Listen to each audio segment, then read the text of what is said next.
From low taper ay gusto niya na mullet naman yung kanyang ipapagupit. Almost 1 month na yung haba ng kanyang buhok from low taper. Kaya baguhin natin yung forma ng kanyang buhok sa abot ng ating makakaya para sa kanyang buhok. Ang hairstyle niya nakabagsak pa rin sa bangs na halos sakto lang din sa may kilay. Kaya ang gawin natin yan, maglagay muna tayo ng separation ng buhok.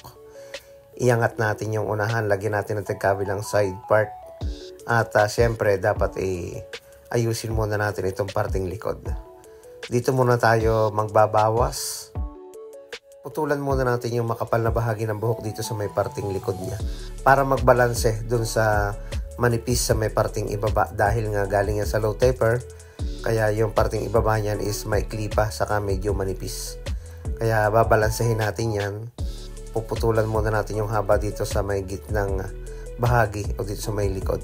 At syempre, textured lang natin din ng konti para mabawasan yung volume nito at hindi masyadong makapal.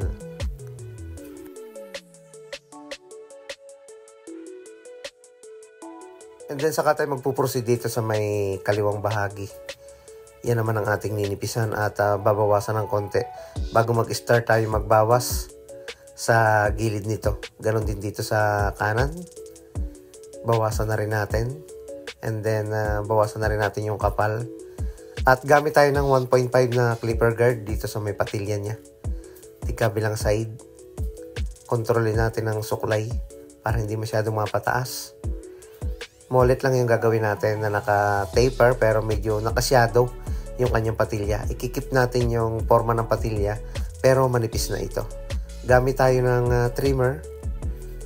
Yung ninipisan natin yung patilya pero nagsishadow pa rin siya. Yun ang gusto ng ating client na napapansin pa rin kahit manipis na yung patilya nito.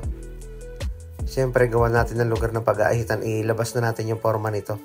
Direkta na natin yan na ninipisan yung mismong gitna ng kanyang patilya.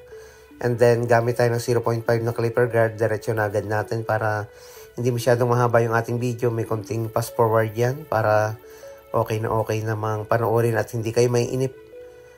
Ang ginawa natin dyan, 0.5 at saka tinanggal natin yung clipper guard naka zero close para mabalanse yung pagnipis. Siyempre bago natin inahitan yan is binasa muna natin. Nilinis na natin paikot. Yung likod niyan inayos na lang natin para form yun ng paghaba.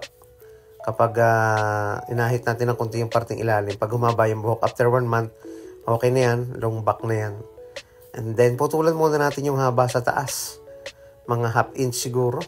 Nag-start tayo sa gitna para yung magiging basehan natin ng haba ng kanyang buhok.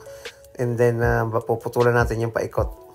Saka natin babawasan yung bangs. Ibabalansin natin yung haba. Kukunin natin yung mga pinakamahabang buhok. Papunta rito sa may parting likod.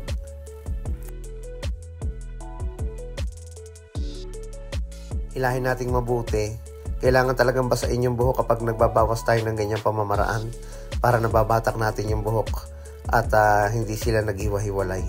Nag-textured tayo at syempre binawasan natin yung bangs sa saktong haba lang, mataas ng konti sa kanyang kilay dahil yun ang kanyang request. Ang magiging forma ng kanyang buhok pabagsak pa rin na naka-freestyle. Ayun, tinuyo na natin yung buhok at nilagyan natin ng konting hair volume powder. Siyempre kapag binasa natin yung ibabaw, kailangan natin tuyuin para makita natin yung kanyang hairstyle. Kung ano ba yung magiging forma ng kanyang buhok. Ayun okay na, malinis tingnan, mataas sa kanyang kilay. And then yung bangs niya naka-freestyle lang. Yung gilid naka-shadow taper, tapos yung likod nakaabang para sa pagpapahaba lalo nito. Dahil galing sa taper, medyo may klipa at inayos lang natin yung likod nito. Ito yung mga gupit na simple lang, uso ngayon, kaya ano pang hinihintay mo? Subukan mo na.